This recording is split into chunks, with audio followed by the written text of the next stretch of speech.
Good morning, my name is Jorge Arteaga and my partner is, Mario Bejarano. and today we talk about the embryo transfer. First, we have an introduction of the history of embryo transfer. Embryo transfer in cattle has recently gained considerable popularity with seed stock, dairy, and beef producers. Most of the applicable embryo transfer technology was developed in the 1970 and 1980. However, the history of the concept goes back much further. Embryo transfer was first performed and recorded by Walter Happel in 1890. He transferred two Angora rabbit embryos in the gas-eating Belgian doe. She went on to produce a mixed litter of Belgian Angora bunnies.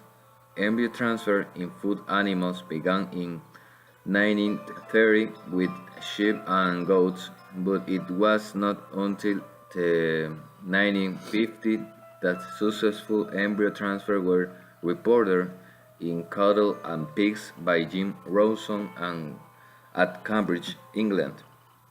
The first commercial embryo transfer in this country were done in the early 1970s. Initially, embryos were recovered from valuable donors and transferred to recipient animals using surgical procedures. It was not until non-surgical methods were developed in the late 1970s that embryo transfer grew in popularity.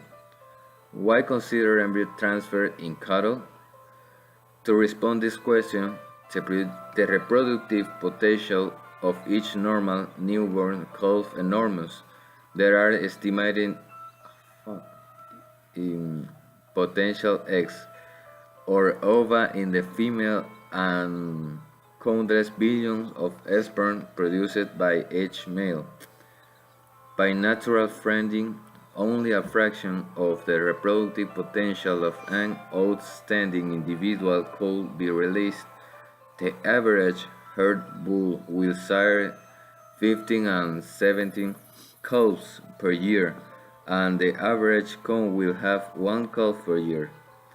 Which artificial insemination is possible to exploit the vast numbers of sperm produced by genetically superior bull.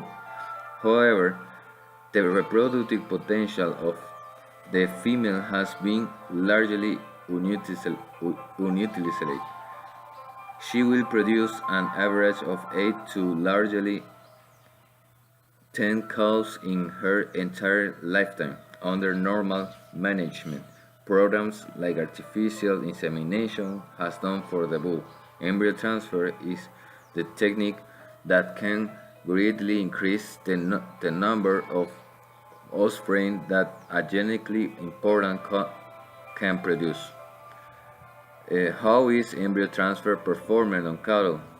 Virtually all commercial embryo transfer done today uses non-surgical recovery of the embryos rather than surgical techniques. The process involves several steps and considerable time as well variable expense. First, we have the selection of the donor cow. The first step is the selection of the donor cow. Beef producers will differ in their opinions regarding the criteria for selecting genetically outstanding cow. Whatever the criteria be, performance records show ring appeal or both, consideration must be given the potential dollar value of the herd calves. As we will see later, considerable expense can be incurred in achieving a successfully transferred pregnancy. Therefore, the sale value of the newborn calf should be high enough to warrant the added expense of this procedure. To continue with this presentation, my partner Mario talked about the other facts to have in considered to do an embryo transfer. Good morning, Ms. Bonita and classmate. Well, I will talk about more about the embryo transfer. Well, the embryo transfer is used to is yes is used to get better the genetic and also to improve more like the animals that we want. Like I don't know if we want to get more meat or yeah, or to get a good animal in many characteristics that in some champions it required to participate and win. Many farmers get in getting this in these champions, and it's like their job. So they earn money doing this activity. Well, to do the embryo transfer, we need a good a good cow that we want to like get the embryons of from her.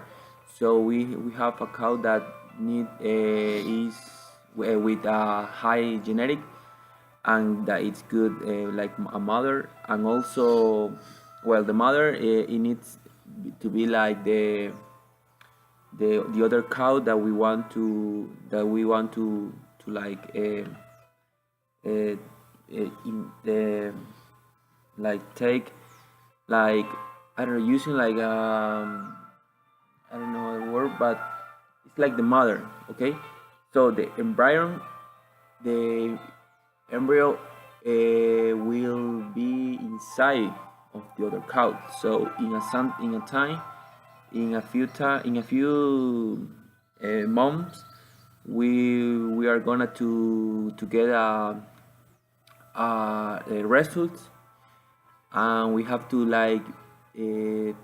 we have to have like a calendar with some activities like the following of or hormones that the cow needs in every every day or every week that the the like the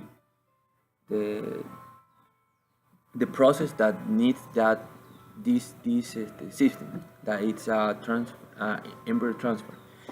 The well the equipment that we have is not like to do this activity like transfer the embryo to the other cow is not difficult, but we want to but in the laboratory is different because the equipment that we require in that part is well it's more like to a professional because we need a microscope and we need a plate petri plate and some and other equipment that is very used in the laboratory.